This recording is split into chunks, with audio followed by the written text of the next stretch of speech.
Welcome back, everyone, to another episode of the Educational AD Podcast. We'll be right back with today's guest, but we want to give a shout out to our podcast sponsors, We Coach and the global community of women in high school sports. These are two great organizations that you should be a part of and your coaches should be a part of too. So that's We Coach and the global community of women in high school sports. Now let's have a quick message from each of our sponsors. We want to say thanks to the good folks at Sideline Interactive indoor scoring tables and video boards. Their products not only raise money for your athletic department, but they also create the ultimate game day experience for your student athletes. We've got a Sideline Interactive indoor scoring table in our gym, and it's just fantastic. We use it for home games. We use it for pep rallies. We also use it for signing ceremonies. It's tremendously versatile, and their customer service is just fantastic. Go to sidelineinteractive.com or email them at sales@sidelineinteractive.com, and you can schedule a live web demo and see their tables and boards in action. You can also email them at sales@sidelineinteractive.com to see exactly what their fantastic products can do for you. That's sidelineinteractive.com. We also want to say thanks to Wall of Fame by Vital Signs. You know, they're on a mission to bring your school's legacy to life. If you're looking for a really cool way to display your school's record boards for all your sports, along with your school's Hall of Fame, go to vitalsignswalloffame.com.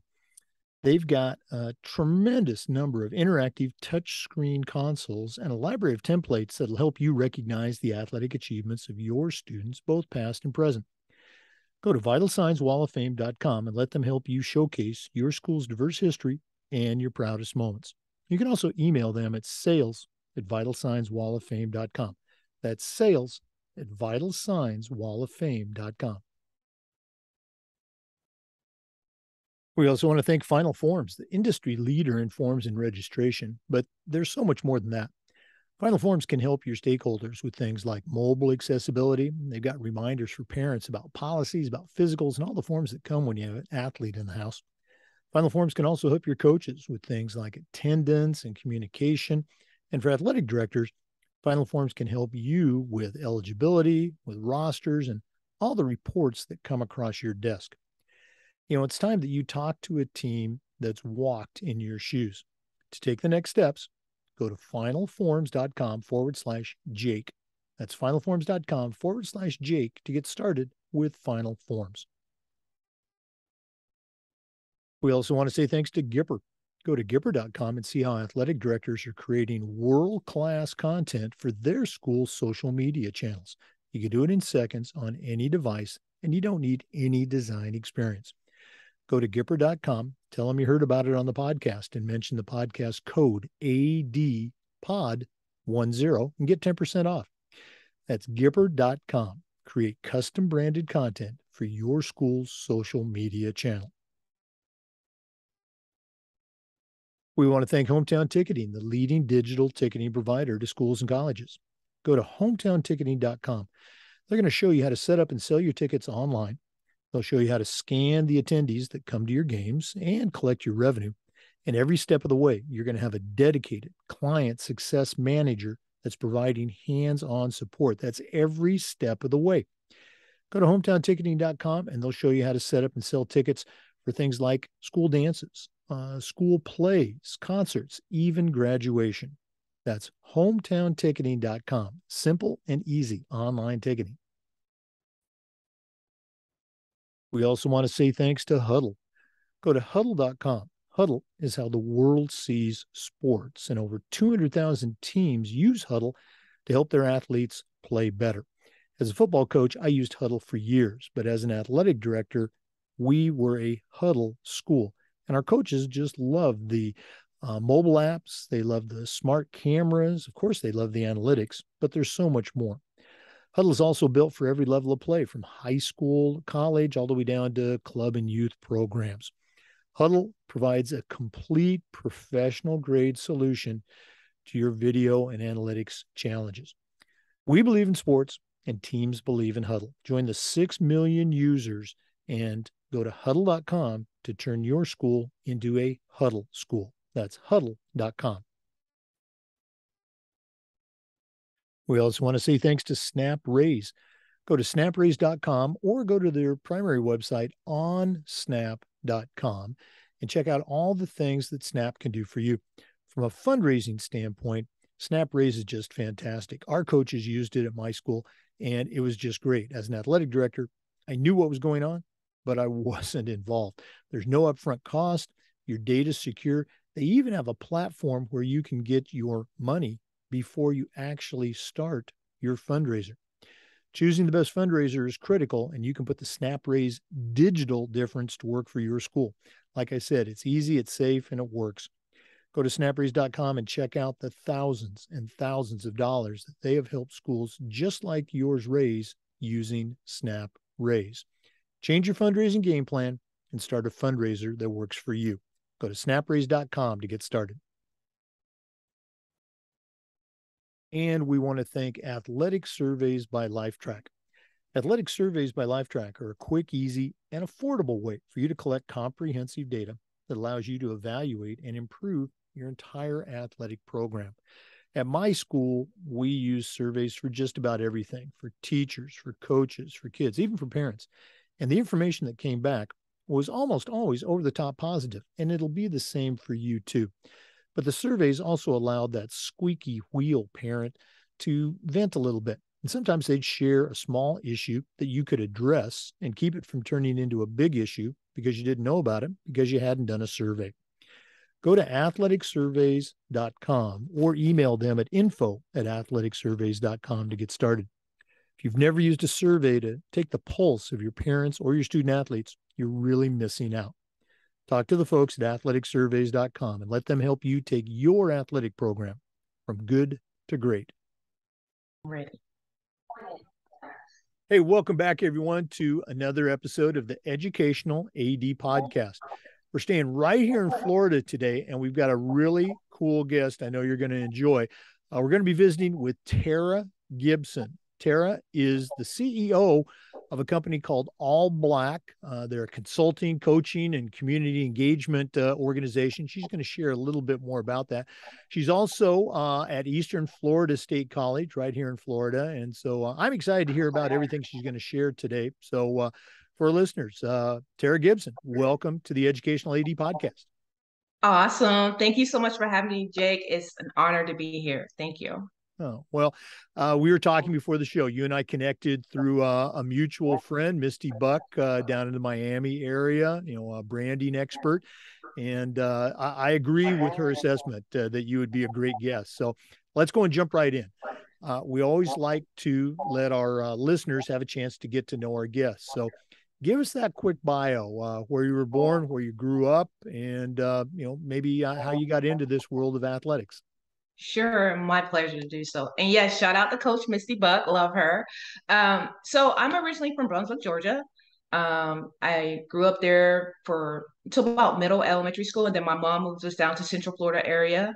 And so I was there for a little while and went to that's when I got introduced to sports actually at Tuscola Middle School. There, I was on my first basketball team. And I mean, when I had my first practice, it was like love at first sight. Like, this is like, okay, thank you. And so from then, I just started on the path of playing basketball. That just became my sport. I didn't really play any other sports, growing up. So basketball was it for me. And so I played with Tuscola. Then we moved over to the other side of town and I ended up attending Lake Brantley High School. I did spend some time in California for a couple of years where I did my junior high years, but came back and went to Lake Brantley High School from there, played basketball there, and received the opportunity to, and I'll talk about it more later, but I really didn't have any scholarship offers. I really didn't understand first time in college student, how to position myself, how to prepare myself for college. But I ended up at the last minute getting an opportunity to go to West Virginia Tech up in West Virginia. So culture shock for real. Okay. So I went to West Virginia Tech for my first year. I met my best friend who is still my best friend now. God works in mysterious ways. So I went to West Virginia in the mountains, not understanding college again. But I met a friend that has become family and we have just been on this journey together ever since. So I made it. We from West Virginia Tech. Things didn't work out. So I transferred back to Valencia State College where I played basketball when they had a program there. So I played for Coach Cox there. And then again, I transferred to UCF, and that's where I finished up. You can finish at UCF, so I went to UCF and played there. The college wasn't like a major metropolitan city like it is now. When I was there, no one knew what UCF was, but now I'm proudly to say I'm a UCF Knight because people know that we are on the map. You know, we're one of the biggest colleges in the nation, so I was happy to Mhm. go there, and I graduated from there.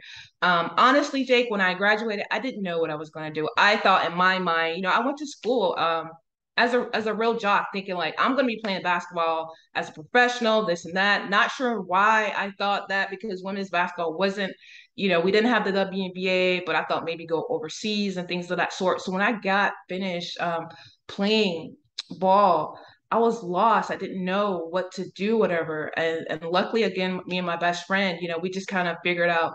She actually helped me, you know, navigate that, and I started coaching. Got into coaching high school at Mainland High School, where I was in Daytona Beach at the time. Coached at Mainland High School, and then it's funny how things turn. But Coach Cox, they started a program at Daytona State College. He was the head coach there. He was looking for an assistant, and well, lo and behold, well, hey, coach. So that's kind of how I got into the swing of things. And after that, it just kind of took off, and I became Coach T. Yeah, yeah, you have that moniker, I think, on the website there. Yes, Very cool. Looking back on those days, going to West Virginia Tech, I'm going to guess in the mountains of West Virginia, which I've been yes. to before. Um, what a difference, even Mhm. from what UCF was back then. Any particular events stick out from your time at West Virginia Tech, or even in that transition transfer process that you can see are affecting you today? Yeah, the one thing I learned being in West Virginia Tech is a couple things. One is it's really important for students to know how to navigate college because I didn't know that we didn't go to class every day. Like in high school, we have the same classes every day. In college, I didn't know we didn't have them, Monday, we have Monday, Wednesday, Thursday, Tuesday, Thursday classes. I didn't understand that. So I loaded my schedule with classes, thinking I'm high school. I'm thinking high school, right? And so that affected me my first semester. I actually almost didn't make it out of my first semester. But again, my best friend was there. She helped me out a lot tremendously once we got to know each other. And then I also understand the power of people. Even though I was up in the mountains, we lived in the dorm, and we had such a great connection with my dorm mates, just being around the dorm. And we, in a small town with only one stoplight, McDonald's was down the road. Like there was no McDonald's, no nothing. I learned the power of people and relationships and how coming together as a community made. I had so much fun there. I really think if I played more because I didn't play. So as an athlete, when we don't play, we get I'm better than that. I should be playing. Right. Coach, why are you playing me? I'm better than who's in front of me. Not understanding again college and that you have to pay your dues. Coming in as a freshman, you got to learn a system, you got to get in shape, you got to understand how to navigate classes. There's so much involved in that.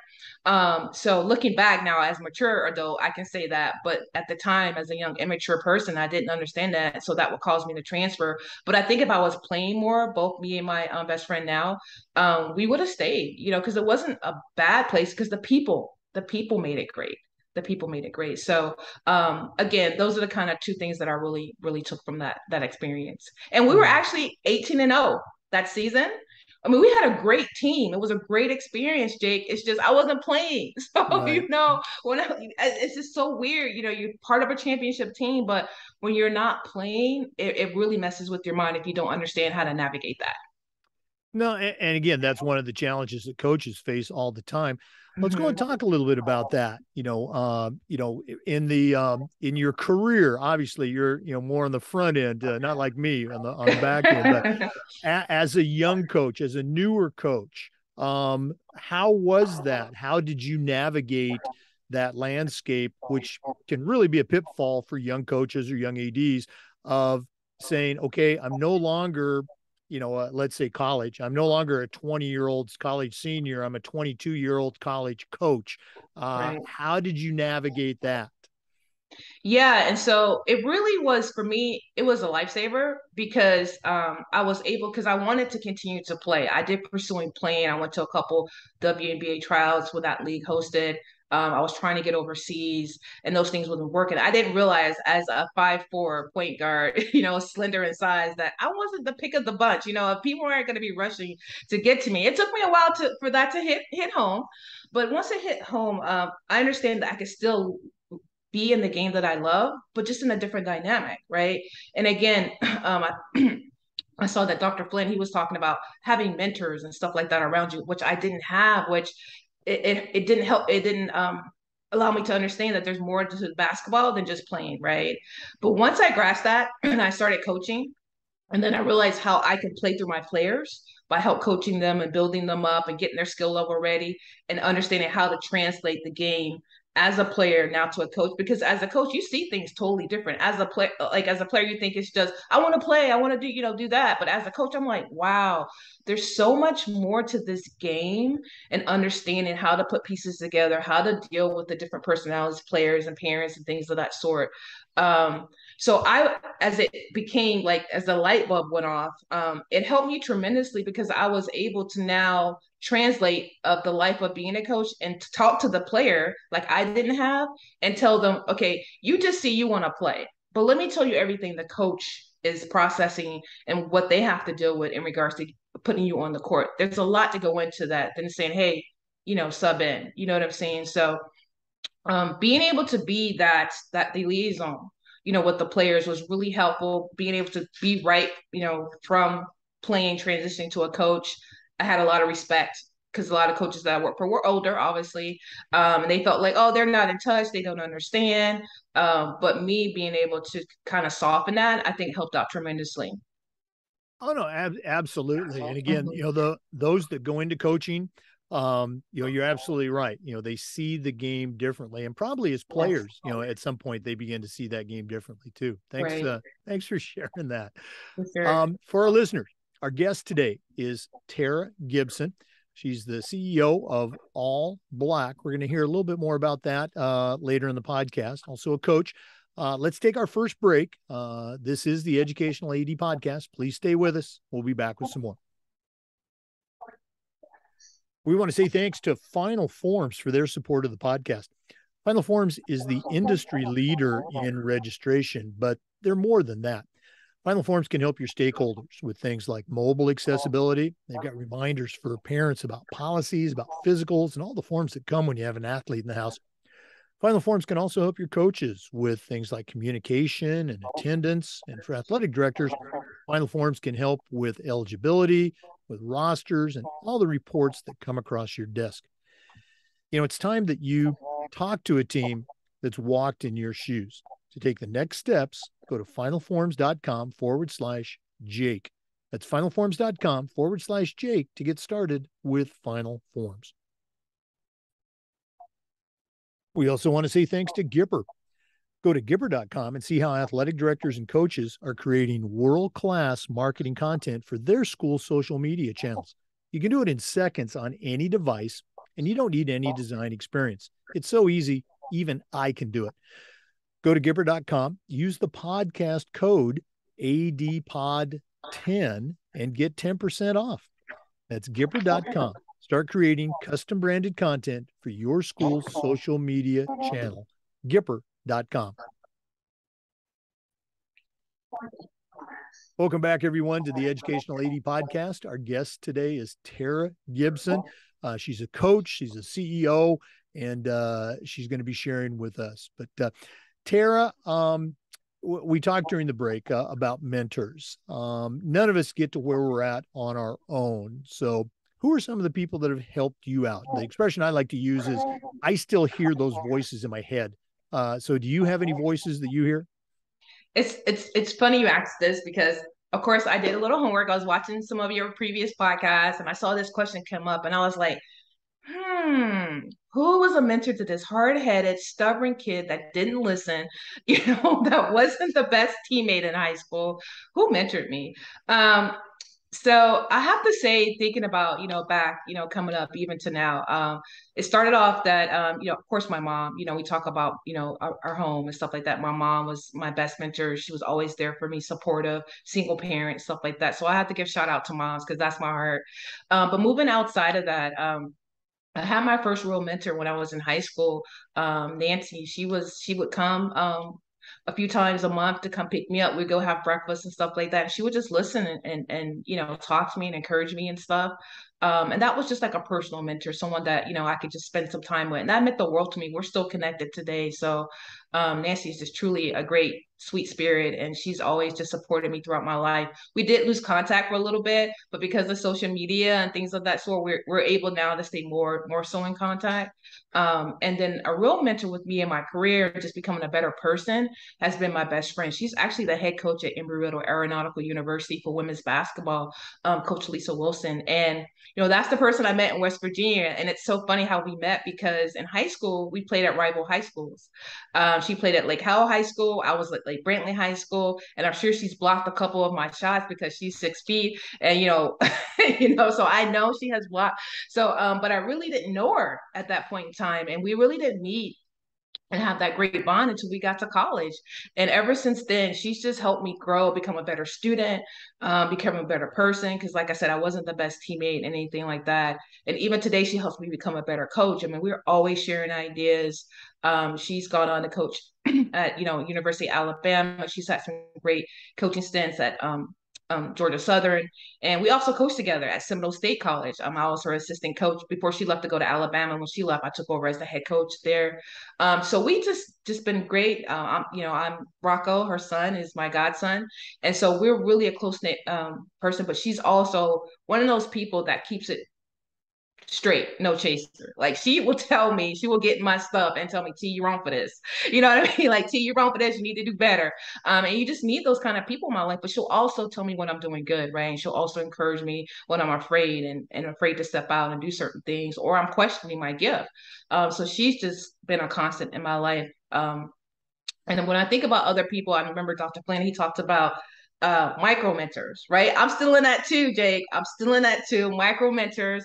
And, you know, I've had that along the way with people who just, you know, come into my life and, you know, giving me some tidbits here and there. And also, believe it or not, some of my players some of my players and some of the people that I've mentored, because I don't only mentor student athletes, but I've mentored, people in general, just students, because I've been in higher education for a while. But now a lot of my players, as they grow up and mature, I learn from them. They help me. They mentor me. I can bounce out that ideas off of them. So it's become just a great cycle and community of people that are in my life. Yeah, I'm glad you brought that up because mentoring is very much, cyclical and pay it forward, Yeah. type of thing. Pay it back too. So it's great that you still have a relationship with a lot of your mentors.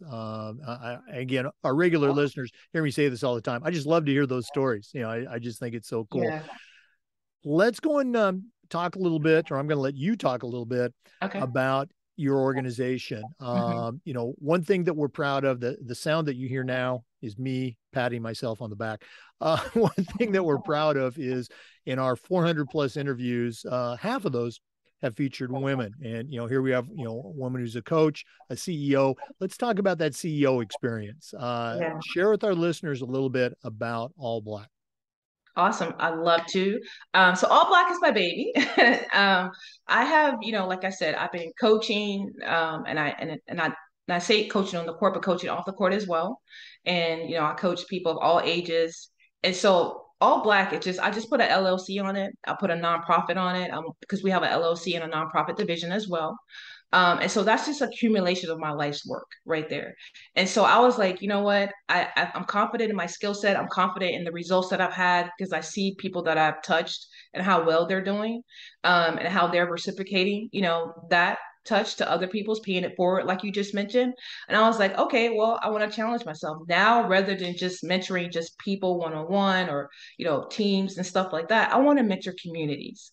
And so this is where that aspect came in because I've always wanted to do more on a community base. So we formed All Black LLC. And so funny again, like I talked about, I started it in the beginning with two young men that I mentored.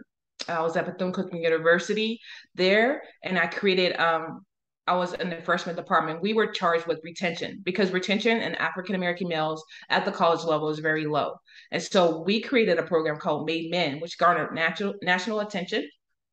We had this program called Made Men, and then we birthed from that Made Women.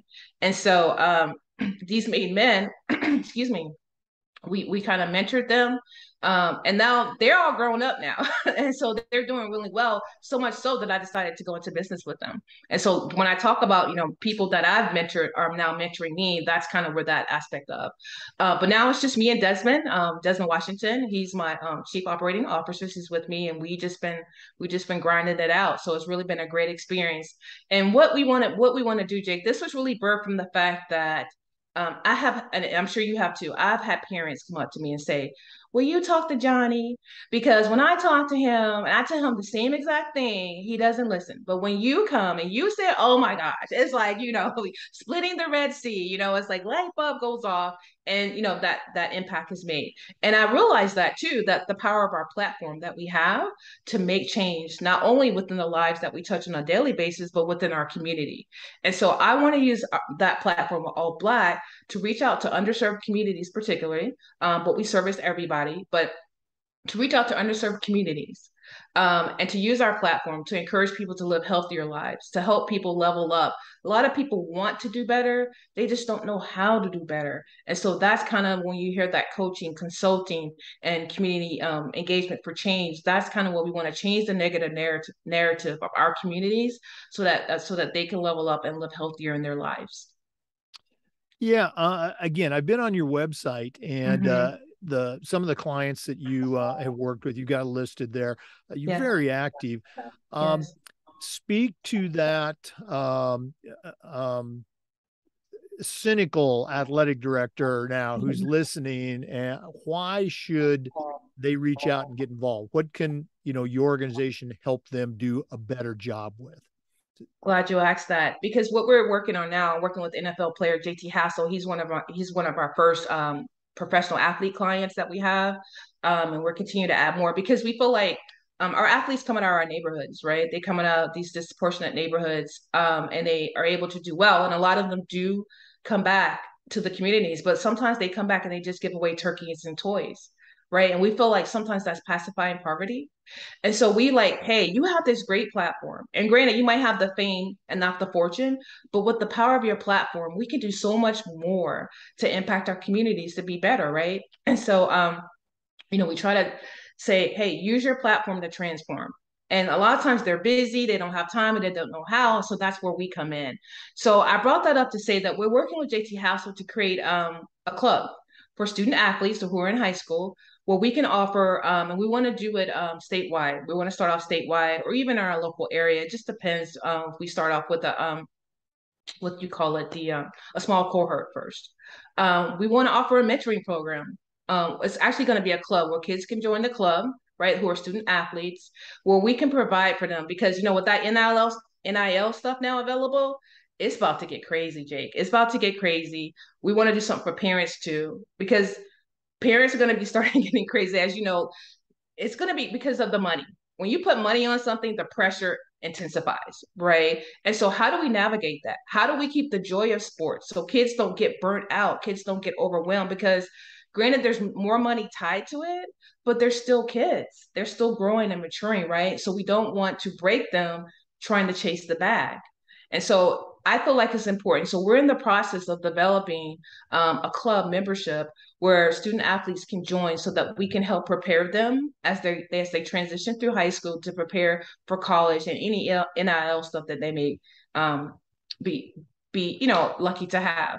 Also, we're going to create something for parents, NIL for parents, to make sure that they understand, because right now I know even as a basketball coach, the travel circuit is expensive, right? And it's very competitive. And it's going to even intensify again with that carrot at the end, where students can now in college make millions of dollars. You don't even have to go to the pro, right? So now it's a little bit, the hanging fruit has got lower, right? You know what I'm saying? So what used to be really high has now come down where people can actually grab it. You don't have to be a superstar, an all-star to make it, right? And some of that money changes people's lives. I get it, understand, but we don't want to lose vision of the power of sports, the pleasure of sports, and enjoying that. So we're planning on, and I'm open to working with athletic directors and stuff like that to build this, because we would love to have them get involved, have their students attend, so we can start preparing them professionally, teaching them professional skills, how to understand that.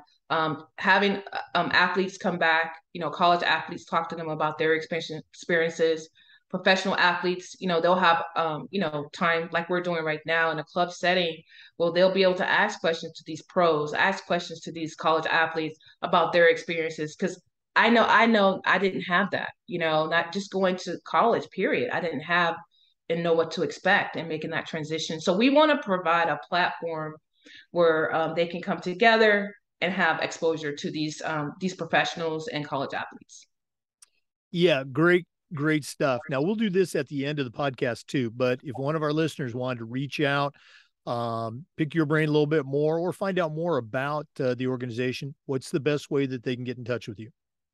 Yeah, they can email me. It's Tara at allblackab.com. So they can email me there. Again, we have a form on our website if you want to contact us. Social media, of course, we're on social media. We're on Twitter, Facebook, and IG. So all black BOTG. We're on those. Boots on the ground is what we call it. All black BOTG. They can connect with us there as well.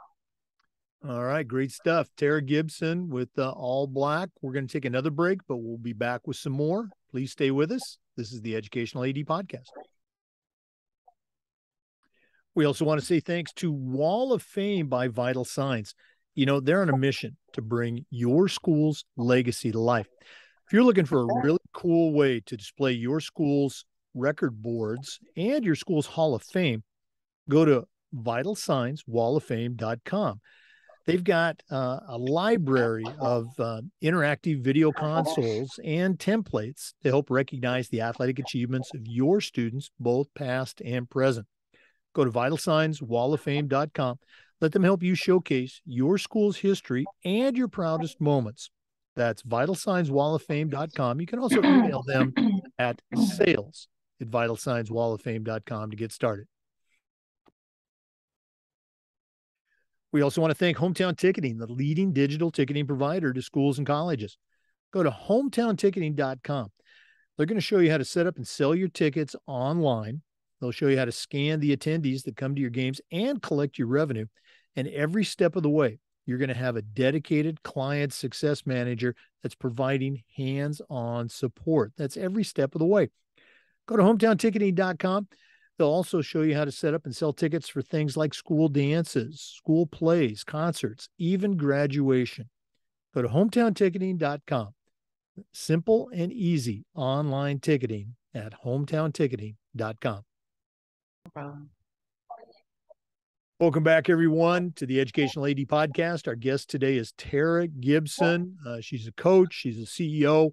And right now, I'm going to put her on the spot. One of the things we try to do with this podcast is the idea of sharing best practices. So what are a couple things that you do with your program, or maybe you've seen at other programs you've been at, that you'd like to pass on and share with our listeners? What are some best practices? Thanks. Yeah, kind of put me on the spot, but I'm trying to go back real quick. One of the things, though, when I talked about, I was at Bethune-Cookman University, and I know this is a college level, but I did have the opportunity at Titusville High School here. Principal Gonzalez, she allowed me to come in right before COVID. I had started a mentoring program at the high school there. Um, Really, that balance. And I know I spoke about this earlier, but when young kids are in high school, and I try to tell people it's so important because I was the same way, and I see students now. Even I'm working at East Florida State College as a success advisor, which is like an academic success coach. We work with first time in college students. Like a lot of them don't know the college culture is so different, right? And we lose a lot of them just because they don't know how to navigate it. That's really it. Not because they can't do the work or anything like that, but just because it's really hard for them to navigate the college culture. So I've seen, I would like to see more high schools develop personal and professional development programs or initiatives that people can, come in if they're. I know, like our school systems are overloaded right now, and this is a different time. They're being challenged with getting teachers. So I understand the struggle, okay? But if I could just say some things that they could do to help these student athletes, even students in general, is to have allow someone to come in, team up with people, partner with people to come in and give personal and professional development. Um, classes or courses to help these students get ready to be an adult. Because once they turn 18, I tell my students all the time, you legally, your parents can be like, you can be gone right now. Okay. So, and one thing I did realize when I went to college, Jake, the shock for me was understanding how much my mom really did do for us, right? Because a lot of times we get so comfortable, we don't understand how our parents cover us. The bills they have to pay, keeping a roof over our head, keeping the refrigerator filled. I mean, ramen noodles is real. Okay, in college, now I understand the struggle because them noodles was like eating steak. Okay, so being out and you're understanding like, wow, like my parents really did do a lot for me, and we're spoiled. We don't get that. Our parents do a really good job of sheltering us and keeping us under that umbrella so we don't get wet. But at 18, the umbrella is down. You are out there. And so I think a lot of us student athletes, even students, aren't prepared to make that transition and get lost, and it can easily go down the wrong path or take a harder road than need be. So just like I said, I did that at Bethune-Cookman University called Made Men, where we brought in people. I brought in franchise owners of Jimmy John's. He came in and talked about what he looks for when he's interviewing people. We brought in somebody to talk about hygiene, health and hygiene, how to keep yourself kept, and men's health and things of that sort, because men have a tendency not to be on point with their health. And so we talked about importance of men being healthy and the things that they can do, how to dress for an interview, how to tie a tie. We had people come in and donate suits because a lot of the young men never had a suit before. They never had a suit, so we had suits donated in so that we size them up. So there's so many things that can help students still be a kid, still enjoy the journey as a kid, but be ready to make that transition. Be a kid, but be ready. And I think there's a really balance there that we have to find for our students so that they can be ready to be productive and successful at that next level. That is so cool. I'm so glad you mentioned that. I just saw a post recently where the coach was talking about, it was more geared to youth and middle school level sports, but the phrase he used was, we try to adultify youth sports. In other words, making it so competitive and instead of focusing on fun and fundamentals. And we forget sometimes that even junior high and high school and even college, kids, if you will, they're still kids. They're not fully Yeah. grown adults. And what a great Yeah. way to, help them grow in other areas. Very cool stuff. Okay? Yeah. Tara, one of the topics that we've discussed almost since the beginning of the podcast has to do with this idea of toughness. 100 years ago, when I was still in high school, our coaches would say things like, come on, Jake, you got to suck it up, or come on, Jake, you got to be tough. And we kind of knew what they were talking about. Mm-hmm. Since then, we have figured out much better ways to communicate to our kids and our student athletes, but I still think toughness is an important component of sports and for life. So here's my question. How can we help kids to develop toughness while also being aware of the very real social and emotional challenges that a Generation Z kid is experiencing that I never had to go through? Do you have any advice for us? Yeah, I love this question simply because when I started out, I was one of those coaches, like just tough nose, like they know Coach T, like Coach T don't play, because that's kind of player I grew up with, old school. I grew up playing on the park with guys, what I'm saying? So in order to even get in the game, I had to come across as, I'm tough, like I can handle this, so they had pick me up. But in coaching, I came across like that, but I had to change. And my best friend, like I mentioned, she helped me do that because she was on the not softer end, but she was on a more balanced end than I was.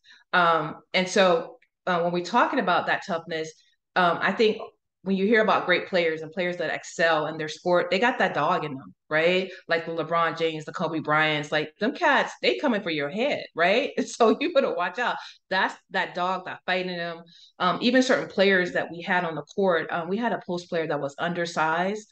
Post player, I think she was like 5'10" or whatever, but she would give them 6 foot and taller girls she was trouble. They didn't want to see her. They didn't want to play with her because she just had that dog.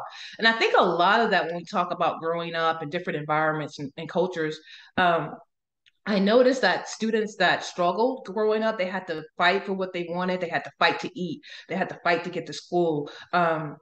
Life wasn't so, plain and simple for them. More so them, they had a little bit more of that dog in them. But when we're talking about bringing that competitive spirit, because you're right, even outside of the court, we're competing for jobs. We're competing to stay in our jobs. We're competing, in so many different areas to be successful. And life happens. Life happens to everybody. I don't care where you are, what color you are, whatever. Life comes at you, and how we deal with the different obstacles in life determines our quality of life, and that's so important. And that's when we talk about the mental health piece. And I was having a conversation with my best friend, I think last summer, where we're saying we do so much to train our physical body, right? We lift weights, we run, we work on our skill set and stuff. But what do we do to train our mind? Right. And the mental health coaching is becoming more and more popular, which I think is good. It's no longer taboo. And so I think it's really important to understand the balance and the state of our mental health. And I think in order to create that toughness, you have to meet some adversity, right? Because struggle builds strength. Just like when you're in a weight room, you can't get stronger if you lift in 2 pound weights. You have to add some weight and some resistance to that. So that's really like for me, understanding like a coach has to understand their players, how to push their players in certain instances, and how far to push them. And I think that's really about relationships, understanding not only the player but their background and where they come from, their home life, their parents, what they're surrounded by. And I know again, it's a lot at the high school level because you're dealing with so much, even at the college level. And on top of that, you're dealing with your own inner issues and struggles, right? Making sure that you're okay and that your family at home is okay. So, I mean, it's a lot to tackle, but I think just, when we're talking about coach to player, um, working with other people, collaborating with people who are good in their field, like we mentioned, Coach Misty Buck, that's what she does. Like bringing in other resources or getting people to help build that out for your team because it's not a one size fit all, right? It's not a one size fit all. So you have to build that out for your team. And I think by, getting help from others to help build that piece for your team would be really helpful. If that makes sense, hopefully. I know I went around there, but just wanted to, make it make sense where I was coming from with that. Oh, absolutely. And you hit on a couple of key points. The relationships that you build with your students. I'm going to guess, that you had a similar relationship like I did with my coaches back in the day. Hey, we loved them and, we wanted to Yeah. please them. We wanted to do well. But we knew the coach was, was behind us. They had our back. And so building that relationship with your student athletes is critical. And then the other point you mentioned, you don't have to be the expert in everything. You're Right. the basketball coach and you might not be the mental health motivational expert, but there's so many resources that are available today, as you mentioned, somebody like Mhm. Misty Buck, that you can reach out and get help with. Very cool stuff. Thanks so much for sharing that. For our listeners, our guest today is Tara Gibson. She's a coach, she's a CEO. Her organization is All Black. You need to check that out. We're going to take another quick break, but please stay with us. This is the Educational AD Podcast. We want to say thanks to Sideline Interactive for their support. Sideline Interactive's indoor scoring tables and video boards not only generate money for your department, they also create the ultimate game day experience for your student athletes. Go to sidelineinteractive.com and check out their indoor scoring tables and video boards. You can also email them at sales@sidelineinteractive.com and schedule a live web demo and see their tables and boards in action. That's sidelineinteractive.com. Check out what their fantastic products can do for you. Sidelineinteractive.com. We also want to say thanks to Huddle. Go to huddle.com. Huddle is how the world sees sports. Over 200,000 teams use Huddle to help their athletes perform better.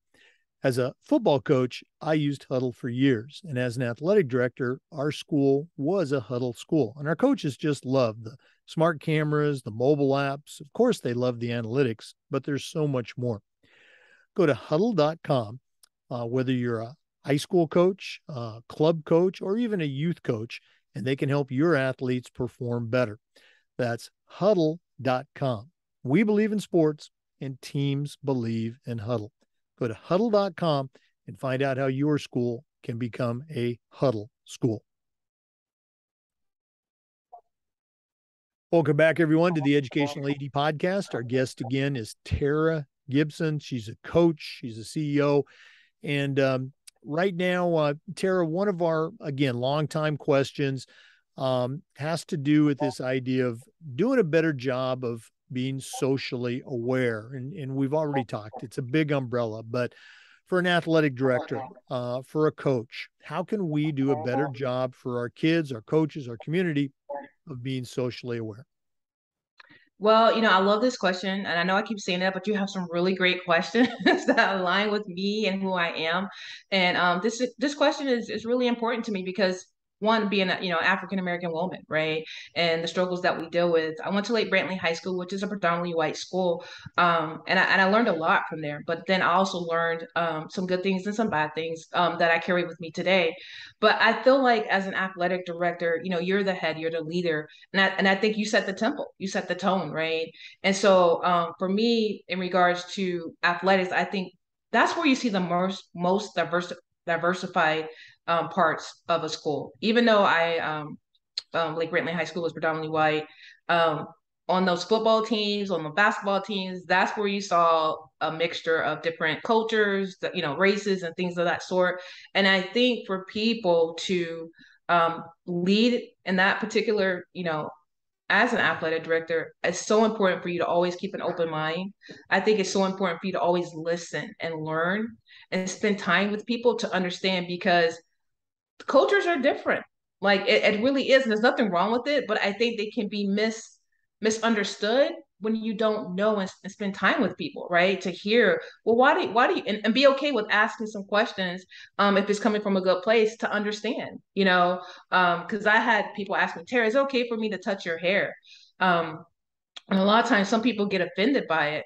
But we have to be willing to let people in to our culture so that they can understand, because we are different. And, depending where we live and how we grow up, we're not exposed to certain things. So I might be a person that you feel comfortable with. Yeah, yes, you can touch my hair, and understand the texture of my hair and why is like it is and why do I do certain things and how do I care for it and is it different to yours? And you can share with me. I think if we have an open communication, and we always talk about communication is so important, but even having uncomfortable conversations, when little Black kids, especially boys, leave the house, they do have that talk, right? Understanding, what does that talk look like? Why do we have that talk? Regardless if you agree with certain things or not, but having an understanding, right? Because we can always agree to disagree, and I think that's okay. I mean, I love this great country and what we live in, the freedoms that we have. But I think in order for us to be successful together, because we're stronger together, in order for us to coexist together in the great society that we have, it has to be open lines of communication and understanding. I think there's so many things that athletic directors can do because they have such a great power that they have in their position. So understanding the power of their position and having a heart to bring people together, right? And doing other things outside of sports. And I know, again, it's challenging at the high school level because of resource staffing. I mean, I know, they're worked, to the bone in the things that they do for students already. But again, to create a culture of of inclusion. Because even me at the college, I had a student that was, I didn't know how to address the student. I honestly didn't know of what I was confused. I was like, I didn't know if their name didn't tell me what they were. The way they talked didn't give a, who they wanted to be addressed as, the way they dressed. And so I didn't know how to address that student. And I couldn't say their name because their name was like a weird name to pronounce. So what I did was I talked to my colleagues. I'm like, how do you guys address students when you're not really sure? And they said, just ask them what their pronouns are, right? Rather than saying, are you a boy or a girl? Because that's so like, oh, wow. That's so like, can be offensive to some people. Finding out the terms to use. Hey, what are your pronouns? And so now that I understand that, now I can, when I have a student that I'm not sure about, but I want to be, I'm not trying to be any type of way, I'll be like, can you just please tell me your pronouns? I just want to make sure I get it right. and make them feel warm and welcome and that you're understanding, that you're not judging them, that you're embracing them, but you just want, out of respect, you want to know how to address them. So those are certain things that I think, as we educate ourselves to become better, we can help educate others and our coaches, and then our coaches can educate our players, and it could just be like a ripple effect in those things. So just being willing to listen, being willing to be uncomfortable, going into a room where maybe you're not the majority, but going in to understand, to build those relationships across all, cultures and races, and just doing things like that, I think would help, make the athletic program again as a whole, and bring the students together, because you will be surprised how we already have cliques as it is, right? You'll be surprised the bubbles that students live in, as they're growing up or not having exposure to different things. But just making the introduction sometimes, or creating a space where people can come in and just say hello to each other and know that it's okay to talk to each other, share differences, ask weird kind of questions, and get an understanding will help tremendously, I really think. Yeah, and again, you touched on so many great things, the relationships, listening, to your student athletes. And as we talk about differences, you also mentioned, we have so much more common ground than we do differences. Very cool stuff. Thanks so much for sharing your heart. Sure. Again, for our listeners, our guest today is Tara Gibson. We're going to take another break. I know that's surprising, but we'll be back with some more. Please stay with us. This is the Educational AD Podcast. We want to say thanks to the good people at Snap Raise for their support. Go to snapraise.com, or you can go to their parent company on snap.com. Check out all the things that they can do for athletic directors and coaches. From a fundraising standpoint, Snap Raise is just outstanding. Our coaches use Snap Raise, and it was just great. As an athletic director, I knew what was going on, but I didn't have to be involved. There's no upfront cost. There's no inventory. Your data is secure, and it works. Okay. They even have a platform that allows you to get access to your money before you even do your fundraiser. Go to snapraise.com and check out the SnapRaise digital difference. It's easy, it's safe, and like I said, it works. Check out the thousands and thousands of dollars that they have helped schools raise using SnapRaise, schools that are just like yours. Choosing the correct fundraiser is critical, and you can start a fundraiser that works for you. Go to snapraise.com for more information. Tara, we were talking during the break, and you mentioned a subject that I think is really cool and needs a lot more attention. So, share with our listeners, what you want to talk about. Yeah, thank you so much. When you had posed the question to me, I was lost for thought for a minute. I think I'm just nervous of being on your show, and I'm really honored to be here. So thank you again for having me. This is so awesome. I love the platform. I love what you're doing in the industry to help us be better. So, and this is perfect for our audience, and it's really packed. It's really to my heart to me, and I'll tell you why. But it's women coaching men. So for me, I was coaching women for the longest time, and after my stint as a head coach at Seminole State College, my best friend had given me the reins when she went to University of Alabama, Roll Tide. She had allowed me to, step into her position as the head coach. But I left that soon after. I just stayed in for that year, because I wanted to coach men. Right. And at that time, it wasn't popular. It wasn't happening. And the barriers to coaching men are real, and they're still real today. And so I really want to talk about the topic because I want athletic directors to be encourage them to be more open to women coaching men, because for me it's not fair because there's so many men that coach women's sports. I think in college it's over. I say 50% to be modest, but I know the numbers are crazy of the men that are coaching women, right? And I think as we move towards equality within our country as a whole, period, regards to race, gender, and all that kind of stuff, women coaching men needs to be addressed. And I think more opportunities need to be given to women who want to do that. I understand everybody doesn't want to do that, but I have male counterparts that have coached women, and then things didn't work out because, it's an ever changing, cycle in college sports sometimes. And then he just went over and started coaching men. I'm like, and then he was coaching men for a while. He came back and coached women, and I'm thinking like, okay, his opportunities are so much broader than us. We're just limited to certain aspects of the sport.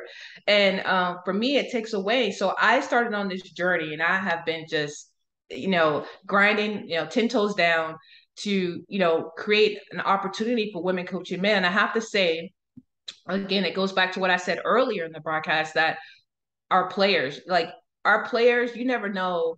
And I learned this so many times how our players turn around and come back and help us. But one of my players, she was doing an internship with the WNBA. She ran across Nancy Lieberman, Hall of Famer Nancy Lieberman. Nancy was just announced as the first woman to coach an NBA team with the Dallas Mavericks, their G League team.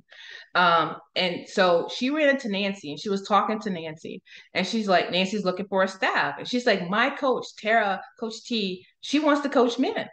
Nancy told her, she gave Nancy my number and she told her she was going to call me, right?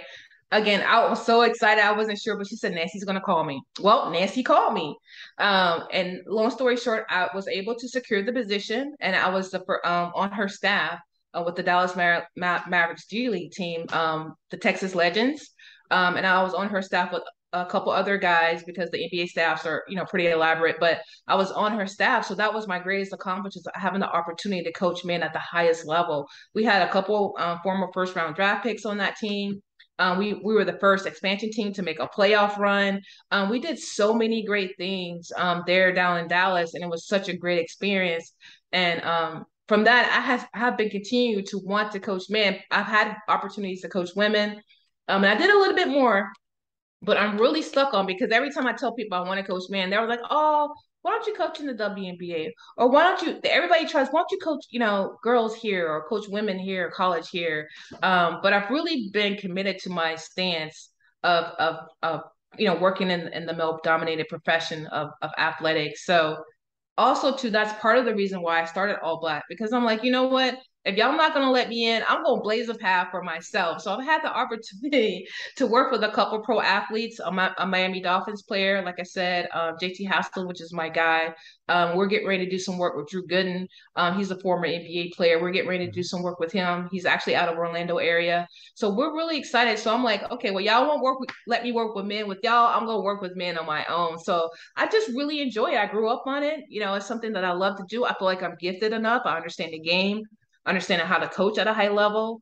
I have several players that I mentored. Chad Brown from UCF. He played with Taco Fall. He's now playing in Turkey professional basketball. He's one of my guys. Romeo Crouch, he played at Embry-Riddle, all-star, all academic, I mean, not academic, all-American player. He's now playing in Spain. I mean, these are guys that I've worked with. I had a guy who had to work out with the Lakers. So, I say that to say that I have receipts. Okay. I got receipts that I know what I'm doing, that I know how to coach men, right? And I understand that dynamic.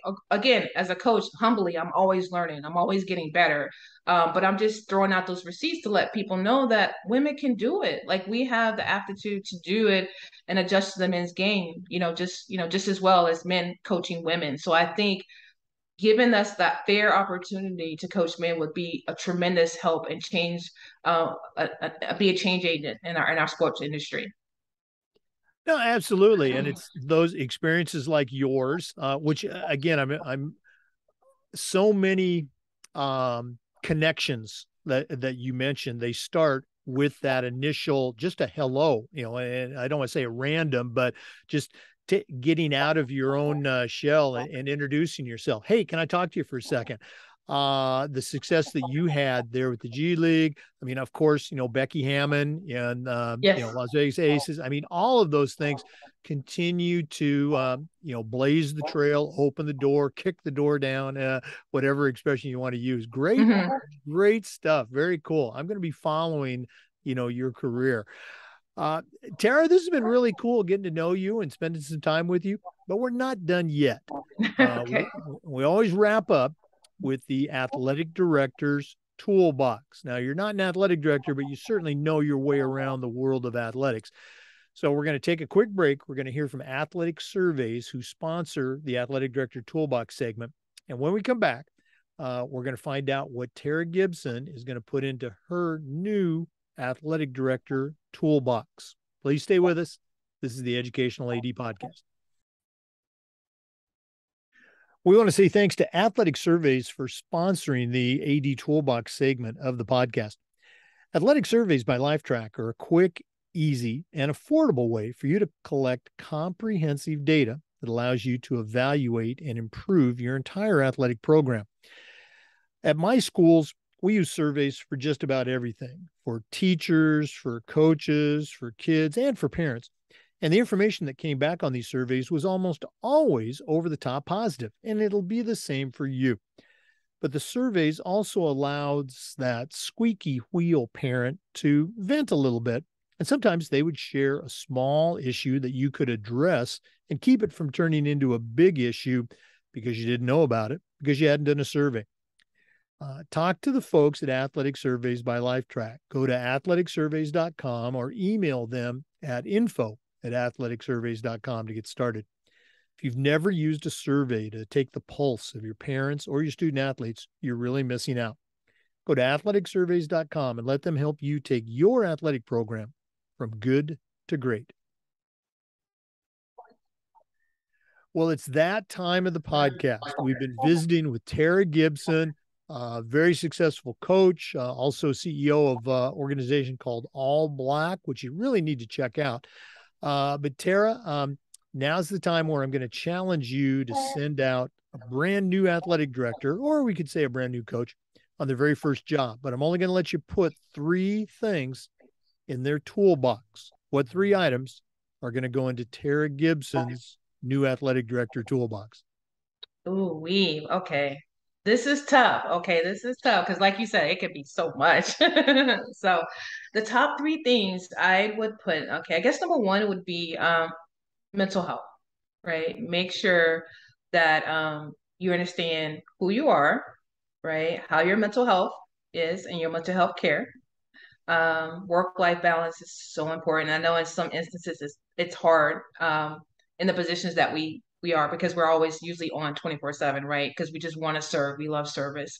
But in order for us to be our best selves, we have to have that mental health care piece. And I'm so glad that our society is now embracing that. It's no longer taboo. So I definitely push that out there for people. That's number one.